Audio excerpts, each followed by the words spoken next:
जय हिंद दोस्तों, स्वागत है आपका। आज के जेटेड क्लास में हम लोग देखने वाले ईवीएस यानी पर्यावरण अध्ययन से पूछे जाने वाले महत्वपूर्ण प्रश्नों को। और आज का जो प्रैक्टिस सेट है वो अरिहंत पब्लिकेशन से लिया गया है, जो आपके लिए बहुत ही इम्पोर्टेंट है। तो चलिए स्टार्ट करते हैं। ये रहा पहला प्रश्न। पहला प्रश्न है कि जीवों का संग्रह करके उन्हें परिरक्षित करने के लिए किस में रखा जाता है? पानी में, तारपीन तेल में, फार्मलिन में या क्लोरोफॉर्म में? तो देखिए इसका राइट आंसर होगा ऑप्शन 3 फार्मलिन में। ठीक है। अब फार्मलिन जो है ये फार्मेल्डिहाइड का जलीय विलयन होता है, जिसमें फार्मेल्डिहाइड की अधिकतम सांद्रता 40% तक होती है ना। और इसका जो उपयोग है, इसका उपयोग जैविक प्रजातियों के संरक्षण के लिए किया जाता है। और इसका उपयोग सिंथेटिक पॉलीमर जैसे बेकेलाइट और सिंथेटिक ड्राई के सामान वस्तु इंडिगो के निर्माण में किया जाता है ना। चलिए नेक्स्ट देखते हैं। अगला सवाल देखिए। अगला सवाल है कि निम्नलिखित में से आसूचित्र उपकरण कौन सा है? सूखा तेल, प्लास्टिक की फनल, स्पिरिट लैम्प या अभिवर्धन हैंड लेंस? क्या होगा? तो देखिए स्पिरिट लैम्प इसका आंसर होगा। क्या होगा? Spirit lamp. ठीक है। अब स्पिरिट लैम्प के बारे में समझ लीजिए कि जिसे अल्कोहल बर्नर भी इसे कहा जाता है, और यह एक प्रयोगशाला तथा आसूचित्र उपकरण है जिसका उपयोग अग्नि उत्पन्न करने में किया जाता है। और इसका निर्माण पीतल, कांच, स्टेनलेस स्टील, एल्यूमिनियम से किया जाता है। ठीक है ना। चलिए, एक आदमी को यात्रा करने और नए नए स्थानों पर जाना पसंद है। निम्नलिखित स्थानों में से कौन सा स्थान पर वह जा सकता है जब वह औरंगाबाद से पूर्व की दिशा में यात्रा कर रहा हो? ऑप्शन है सिकंदरा का किला, चिल्का झील, एयरपोर्ट या मुन्नार। तो सबसे पहले ये जानिए कि वो औरंगाबाद से पूर्व की दिशा में यात्रा कर रहा है। औरंगाबाद कहाँ है? महाराष्ट्र में। औरंगाबाद है महाराष्ट्र में। ठीक से। तो जब औरंगाबाद महाराष्ट्र में है तो औरंगाबाद से पूर्व की दिशा में चिल्का झील है। ठीक है। क्या है? चिल्का झील, यानी यही इसका आंसर होगा। अब है सिकंदरा का किला। तो देखिए सिकंदरा का जो किला है यह आगरा में स्थित है। ठीक है ना, उत्तर प्रदेश में, जो औरंगाबाद से उत्तर की ओर पड़ता है। अब रह गई एयरकोड। ठीक है। एयरकोड तमिलनाडु का एक प्रसिद्ध हिल स्टेशन है और इसे गरीबों की ऊटी भी कहा जाता है। और रह गई मुन्नार। मुन्नार भी केरल का एक प्रसिद्ध हिल स्टेशन है। तो तमिलनाडु और केरल दोनों औरंगाबाद से दक्षिण दिशा में पड़ते हैं, है ना। अगला गणगौर का त्यौहार मनाया जाता है। कब मनाया जाता है गणगौर का त्यौहार? तो देखिए गणगौर का त्यौहार मनाया जाता है आपका चैत्र शुक्ल तीज को। गणगौर राजस्थान एवं सीमावर्ती मध्य प्रदेश का एक त्यौहार है जो चैत्र महीने की शुक्ल पक्ष की तृतीया यानी तीज को मनाया जाता है। यह आस्था, प्रेम और पारिवारिक सौहार्द का सबसे बड़ा उत्सव है। और गण यानी शिव तथा गौर यानी पार्वती के इस पर्व में कुंवारी लड़कियों एवं विवाहित महिलाओं के विशेष पर्व है। चलिए आगे बढ़ते हैं।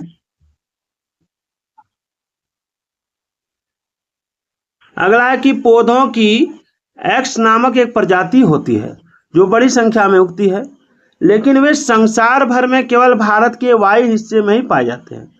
तो यह पौधों की कौन सी प्रजाति है?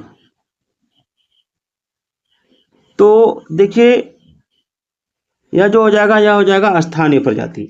ठीक है। एक प्रजाति जो केवल संसार के किसी एक हिस्से में ही रहती है उसे स्थानीय प्रजाति कहते हैं। उदाहरण स्वरूप हिल आपका whole grains buckwheat Great Basin National Park की स्थानीय प्रजाति है। ठीक है। अब बंगाल की खाड़ी का तटवर्ती राज्य केंद्र शासित प्रदेश कौन सा है? तो बंगाल की खाड़ी का तटवर्ती राज्य केंद्र शासित प्रदेश है आपका उड़ीसा। ठीक है, याद रखिएगा। अगला है कि वनों के बारे में निम्नलिखित कथनों पर विचार कीजिए। वनों के बारे में निम्नलिखित कथनों पर विचार कीजिए। कुड़ुक भाषा में तोरंग का मतलब वन है। ठीक है। उसके बाद कह रहा है झारखंड में ग्राम परिषद लॉटरी के माध्यम से यह तय करती है कि किस परिवार को कृषि के लिए कितनी भूमि मिलेगी। वन अधिकार कानून 2007 उन लोगों को अधिकार दिलाता है जो कम से कम 15 वर्षों से वनों में रह रहे हैं। मिजोरम में लगभग 3/4 लोग वनों से जुड़े हुए हैं। ठीक है, देख सकते हैं, और यहाँ पे कूट दिया हुआ है इधर। ठीक है, तो इसका जो आंसर होगा, मैं आंसर बता देता हूँ डायरेक्ट। इसका आंसर हो जाएगा आपका ऑप्शन ए और डी। कुड़ुक भाषा में तोरंग का मतलब वन है, और झारखंड में ग्राम पर जो है मिजोरम में लगभग 3/4 लोग वनों से जुड़े हुए हैं। ठीक है ना। 98 नंबर सवाल देखिए। 98 नंबर सवाल कह रहा कि पौधे के निम्नलिखित मुख्य कार्यों पर विचार कीजिए। पहला कार्य है कि भोजन का उत्पादन, एक मिनट, भोजन का उत्पादन और भंडारण करना, पौधों को शक्ति और सहारा देना, पौधे के अन्य भागों को जड़ों से जल और खनिज का स्थानांतरण करना। तने के मुख्य कार्य क्या है? तो देखिए, तने का जो मुख्य कार्य है वो है आपका पौधों को शक्ति और सहारा देना, और पौधे के अन्य भागों को जड़ों से जल और खनिज का स्थानांतरण करना। यानी केवल बी और सी इसका आंसर होगा। अगला, कांसा एक मिश्र धातु है जिसे निम्नलिखित में से किन्हें पिघलाकर बनाया जाता है? ऑप्शन देख सकते हैं, टीन और कॉपर इसका आंसर होगा। ठीक है, कांसा एक मिश्र धातु है जिसको एलॉय कहा जाता है, जो मुख्य रूप से तांबा और टीन के मिश्रण से बनती है। इसमें लगभग 88% तांबा और 12% टीन होता है, और प्राचीन काल से ही इसका उपयोग मूर्तियां, बर्तन और तोप बनाने में किया जाता रहा है। कॉपर और जिंक के मिश्रण से पीतल बनाया जाता है, याद रखिएगा, कॉपर और जिंक के मिश्रण से पीतल बनाया जाता है। चलिए, देख सकते हैं, बहुत ही इंपॉर्टेंट सवाल है कि हाथियों के बारे में सही कथन चुनिए। 3 महीने के हाथी के बच्चे का वजन सामान्यतः लगभग 100 किलोग्राम होता है। वयस्क हाथी एक दिन में 200 किलोग्राम से अधिक पत्तियां और झाड़ियों को खा सकता है। हाथी बहुत अधिक आराम नहीं करते हैं, वे दिन में केवल 2 से 4 घंटे ही सोते हैं। हाथी कीचड़ और पानी से खेलना पसंद करते हैं। तो देखिए, इसका जो राइट आंसर होगा वो हो जाएगा आपका ऑप्शन सी और डी। ठीक है ना। हाथियों की जो त्वचा है वो संवेदनशील होते हैं, और हाथी बहुत कम आराम करते हैं और पूरे दिन में 2 से 4 घंटे सोते हैं, इसको याद रखिएगा। ठीक है, ये सही है। और एक वयस्क हाथी एक दिन में लगभग 100 किलोग्राम तक पत्ते और झाड़ियाँ खा सकते हैं। ठीक है, 200 किलोग्राम नहीं होगा, यहाँ 100 होना चाहिए। और 3 महीने के हाथी के बच्चे का वजन 200 किलोग्राम होता है, याद रखिएगा।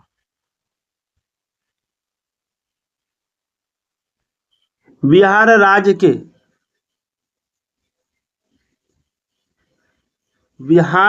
के वर्तमान गांव के लोग दोस्तों के साथ क्रिकेट खेलते हैं, तो वह क्रिकेट खेलने में कौन सी ऊर्जा का उपयोग करते हैं? बिहार राज्य के वर्तमान प्रत्येक गांव के लोग दोस्तों के साथ क्रिकेट खेलते हैं, वह क्रिकेट खेलने में कौन सी ऊर्जा का उपयोग करते हैं? जल्दी बोलिए। तो देखिए, क्रिकेट खेलने में मांसपेशियों की ऊर्जा का प्रयोग होता है। ठीक है ना। याद रखिएगा, बल्लेबाजी करना, दौड़ना, गेंदबाजी करना, जिसमें शारीरिक बल लगता है, और इसमें मांसपेशी के द्वारा बल लगाया जाता है। ठीक है ना। आगे, निम्नलिखित में से कौन सी असम में पाई जाने वाली चावलों की एक सामान्य किस्म है? निम्नलिखित में से कौन सी असम में पाई जाने वाली एक चावलों की एक सामान्य किस्म है? जल्दी बताइए। तो देखिए, असम में पाई जाने वाली एक सामान्य किस्म है जो पकने के बाद चिपचिपे हो जाते हैं। कौन सी असम में पाई जाने वाली चावलों की एक सामान्य किस्म है जो पकने के बाद चिपचिपे अनस्टिकी हो जाते हैं? तो देखिए, इसका राइट आंसर होगा आपका ऑप्शन 3, बोरा चावल। ठीक है ना। बोरा चावल असम की एक प्रसिद्ध किस्म है जिसमें स्टार्च की मात्रा अधिक होने से के कारण वह चिपचिपा हो जाता है, याद रखिएगा। जब हम ईंधन जलाते हैं तो हमें क्या प्राप्त होती है? तो देखिए, जब हम ईंधन जलाते हैं तो हमें क्या प्राप्त होती है? बहुत ही इंपॉर्टेंट सवाल है। तो जब ईंधन जलाएंगे तो क्या प्राप्त होगा? जल्दी बोलिए। ऊष्मा एवं प्रकाश, है ना। सांप के बारे में निम्नलिखित कथनों पर विचार कीजिए तथा गलत को चिन्हित कीजिए। तो देखिए, सांप के बारे में जो विचार है, ठीक है, मैं पहले इसको डिटेल में बता देता हूं कि वे अपने शिकार को चबाकर खाते हैं, ये गलत है। ठीक है ना। सांप के दांत नुकीले होते हैं, लेकिन वे इनका उपयोग चबाने के लिए नहीं बल्कि शिकार को पकड़ने के लिए करते हैं। सांप अपने भोजन को हमेशा पूरा निगल जाते हैं और जहरीले सांपों के पास 2 खोखले दांत होते हैं जिनका उपयोग वे जहर छोड़ने के लिए करते हैं। और भारत में केवल 4 प्रकार के जहरीले सांप हैं, नाग, करेद, दुबैया, अफाई। ठीक है, याद रखेगी। चलिए याद रखिएगा। अगला है गुजरात के सापेक्ष उत्तर प्रदेश और आंध्र प्रदेश की क्रमशः स्थितियां कौन सी है। तो देखिए, यदि हम गुजरात का केंद्र माने तो उत्तर प्रदेश भारत के नक्शे में उत्तर और पूर्व की दिशा के बीच आता है, यानी उत्तर पूर्व और दक्षिण पूर्व हो जाएगा।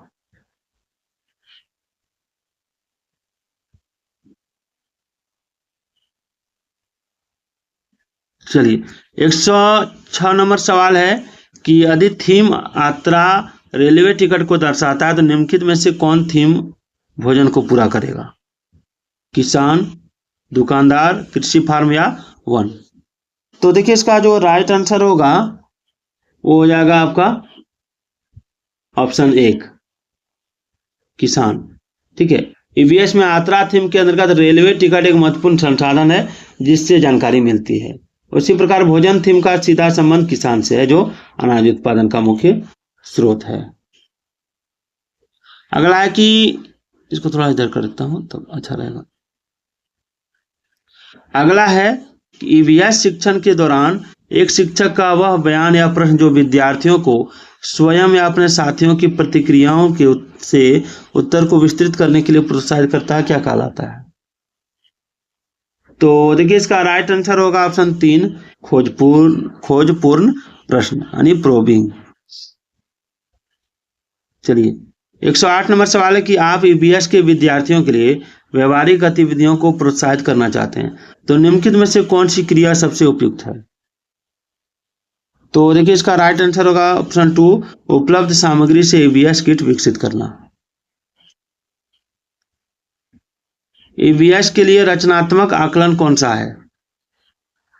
तो देखिए ईवीएस के लिए जो रचनात्मक आकलन होगा वो हो जाएगा आपका ऑप्शन 2 यानी ए और सी, सीखने के लिए आकलन और अधिगम के रूप में आकलन। ठीक है ना, सीखने के लिए आकलन या शिक्षण प्रक्रिया के दौरान होता है ताकि कमियों को सुधारा जा सके।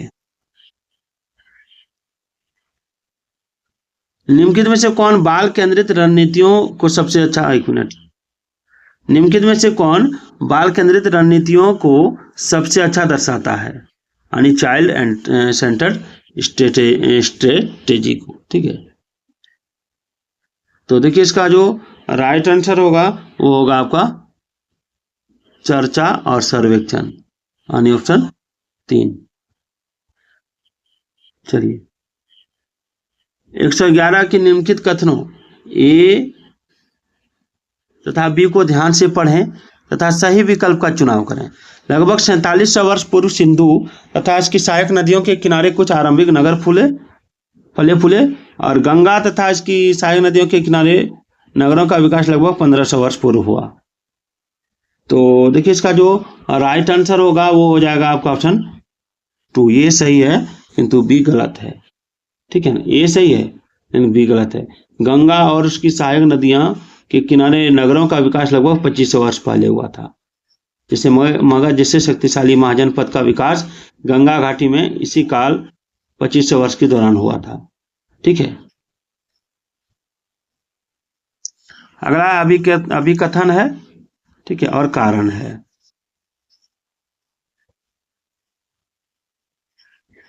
अभिकथन है कि थीम परिवार और मित्र ईवीएस में एक प्रमुख थीम है और पौधों और जानवरों को परिवार और मित्र के उप थीम के रूप में प्रस्तुत किया गया है। कारण है कि थीम के द्वारा मनुष्य और जीवन के अनुरूपों की अनन्याश्रितता पर प्रकाश डाला गया है, इंटरडिपेंडेंस पर। ठीक है ना, तो देखिए इसमें जो आंसर होगा वो हो जाएगा आपका ऑप्शन 4। अभिकथन और कारण दोनों सही है और कारण अभिकथन की सही व्याख्या करता है। ठीक है ना,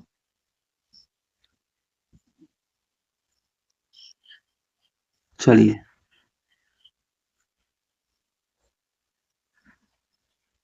113 नंबर सवाल है कि निम्नलिखित में से कौन सी रणनीति भोजन यानी थीम को पढ़ाते समय पूछताछ यानी इंक्वायरी को बढ़ावा देती है।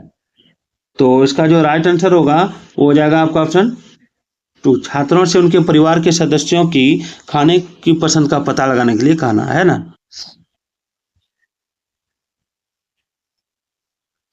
14 नंबर है कि निम्नलिखित में से कौन सा प्रमुख स्तर पर ईवीएस के थीमों को दर्शाता है।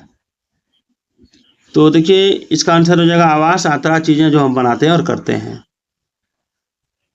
उस वस्तु का द्रव्यमान ज्ञात करिए जिसका घनत्व 12 ग्राम प्रति मिलीलीटर है तथा आयतन 3 मिलीलीटर है। तो देखिए इसमें क्या होता है कि यदि आपको घनत्व निकालना होता है, ठीक है, तो जो आपका ये इसको और इसको दोनों को गुणा कर दीजिए, ठीक है। द्रव्यमान ज्ञात करने का जो वैज्ञानिक सूत्र होता है वो होता है आपका द्रव्यमान बराबर घनत्व गुना आयतन, ठीक है। तो घनत्व गुना आयतन कर दीजिएगा तो आंसर मिल जाएगा, यानी 12 गुना 3 कर दीजिएगा तो आंसर 36 आ जाएगा, ठीक है ना। हरियाणा के सीमावर्ती राज्य कौन से हैं। तो देखिए हरियाणा का सीमावर्ती राज्य हिमाचल प्रदेश, राजस्थान और उत्तर प्रदेश। आगे बढ़ते हैं। निम्न में से कौन सही सुमेलित है। निम्न में से कौन सही सुमेलित है। तो देखिए जो सही सुमेलित है वो है आपका ऑप्शन 2, भारतीय चारा व घास अनुसंधान झांसी में है, ठीक है। भारतीय चारा व घास अनुसंधान संस्थान झांसी उत्तर प्रदेश में स्थित है और इसकी स्थापना वर्ष 1962 में की गई थी, याद रखिएगा। और वहीं केंद्रीय शुष्क भूमि कृषि अनुसंधान संस्थान ये हैदराबाद में है। कहाँ है, हैदराबाद में, ठीक है। और वहीं आपका central food technology research institute जो है, ठीक है, ये आपका मैसूर यानी कर्नाटक में है। और वीवी गिरी राष्ट्रीय श्रम संस्थान ये जो है ये आपका स्थित है नोएडा उत्तर प्रदेश में, ठीक है। और इसकी स्थापना 1974 में हुई थी। मुंडारी नृत्य किस भारतीय राज्य से संबंधित है। तो देखिए मुंडारी नृत्य जो है ये नृत्य है आपका झारखंड का नृत्य। 1 मिनट कहाँ जा रहे हो, उधर रहो, बदमाशी करता है जी। मुंडारी नृत्य जो है ये झारखंड का नृत्य है, ठीक है ना। चलिए यह नृत्य झारखंड की मुंडा जनजाति का नृत्य है जो फसल व मौसम व त्योहार के दौरान किया जाता है, याद रखिएगा, ठीक है। उस कोशिकांग का नाम बताइए जो भोजन से ऊर्जा मुक्त करता है। तो देखिए उस कोशिकांग का जो नाम है वो है आपका ऑप्शन 4 माइटोकॉन्ड्रिया। निम्न में से कौन सा एक नवीकरणीय स्रोत है। इसका आंसर आप लोग कमेंट कीजिएगा और वीडियो कैसी लगी ये भी जरूर बताइएगा।